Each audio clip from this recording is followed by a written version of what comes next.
নমস্কার, চলে এসেছি মাই টেস্টি টাউনের আবারও একটা নতুন রেসিপির ভিডিও নিয়ে। আজকে আমি আপনাদের সাথে ইলিশ মাছের একদম নতুনত্ব একটা রেসিপি শেয়ার করব। তার জন্য কড়াইতে নিয়ে নিচ্ছি বেশ কিছুটা জল। এবার জলের মধ্যে একে একে দিয়ে দেব নুন আর হলুদ। এবার এটা ঢেকে দিয়ে এটা ফুটতে দিয়ে দেব। জল যখন ফুটে উঠবে তখন এর মধ্যে দিয়ে দেব ইলিশ মাছ। এখানে আমি 5 পিস ইলিশ মাছ নিয়েছি। ইলিশ মাছ জলের মধ্যে দিয়ে এবার এটাকে ঢেকে 3 থেকে 4 মিনিটের জন্য ফুটতে দেব। 3-4 মিনিট পর মাছগুলো যখন সেদ্ধ হয়ে যাবে জল থেকে মাছগুলোকে তুলে রেখে দেব। এবার ওই জলের মধ্যেই দিয়ে দিচ্ছি ডুমো করে কেটে রাখা একটা আলু আর দিচ্ছি পুঁই শাকের ডাঁটা। আলু আর পুঁই শাক দিয়ে এটাকে ঢেকে সেদ্ধ হওয়ার জন্য রেখে দেব। আলু ও পুঁই শাক যখন প্রায় সেদ্ধ হয়ে আসবে তখন দিয়ে দেব পুঁই শাকের পাতা।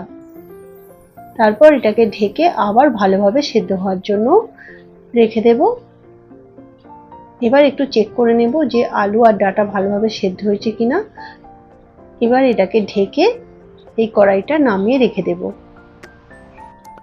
এবার একটা মশলা বানিয়ে নেব। তার জন্য নিচ্ছি শুকনো লঙ্কা, কাঁচা লঙ্কা, আদা, নিচ্ছি গোটা জিরে আর নিচ্ছি হলুদ, সর্ষে। আপনারা যতটা রান্না করবেন সেই অনুযায়ী মশলাটা কম বেশি হবে। নুন দিয়ে আর অল্প একটু জল দিয়ে এবার মশলাটা বেটে নেব। নুন দিয়ে বেটে নিলে সর্ষেটা তেতো হবে না। কড়াইয়ের মধ্যে এবার অল্প একটু সর্ষের তেল দিয়ে এর মধ্যে দিয়ে দিচ্ছি কেটে রাখা বেগুন। এবার বেগুনের মধ্যে নুন আর হলুদ দিয়ে বেগুনটাকে ভালো করে ভেজে নিতে হবে। ঢাকা চাপা দিয়ে বেগুনটাকে ভেজে নিতে হবে, তাহলে তাড়াতাড়ি বেগুনটা ভাজা হয়ে যাবে। বেগুন ভাজা হয়ে গেছে, এবার বেগুনটাকে তুলে নেব।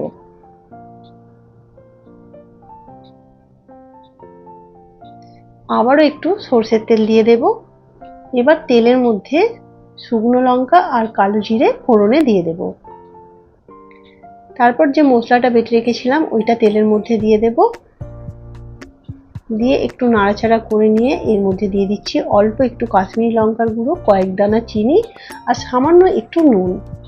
কাশ্মীরি লঙ্কা গুঁড়োটা দিলে এই রান্নার কালারটা খুব ভালো আসবে। তারপর মিক্সারের বাটিটা ধুয়ে অল্প একটু জল দিয়ে দিলাম। এবার মশলাটাকে একটু ফুটিয়ে নেব, খুব বেশি কষাবার দরকার নেই। মশলা একটু 1 মিনিট মতো একটু কষিয়ে দেব। তারপর এর মধ্যে যে আলু পুঁই শাকটা সেদ্ধ করে রেখেছিলাম ওটা এর মধ্যে ঢেলে দেব। তারপর দিয়ে দেব ভেজে রাখা বেগুনগুলোকে। এবার সবকিছু ভালোভাবে মিশিয়ে নেব। এবার এটা ঢেকে ফুটতে দিয়ে দেব। তারপর যখন ফুটে উঠবে ঢাকাটা খুলে নিয়ে ভেজে রাখা ইলিশ মাছগুলো একে একে এর মধ্যে দিয়ে দেব। এইভাবে একবার ইলিশ মাছ রান্না করে দেখবেন, কথা দিচ্ছি ভীষণ খেতে ভালো হয়। আমার এক আত্মীয়ের বাড়িতে এই রান্নাটা আমি খেয়েছিলাম। আর আগেকার দিনের মানুষদের রান্নার ধরনগুলো কিন্তু একটু অন্য হয়। এই রেসিপিটা বানিয়ে দেখবেন, আশা করছি খুব ভালো লাগবে। ইলিশ মাছের রেসিপি আপনাদের কেমন লাগলো কমেন্ট করে জানাবেন। আর ভালো লাগলে সাবস্ক্রাইব করে দিয়ে চ্যানেলটার পাশে থাকবেন। এখনকার মতো আসি, সবাই খুব ভালো থাকবেন, নিজেদের খেয়াল রাখবেন, টাটা।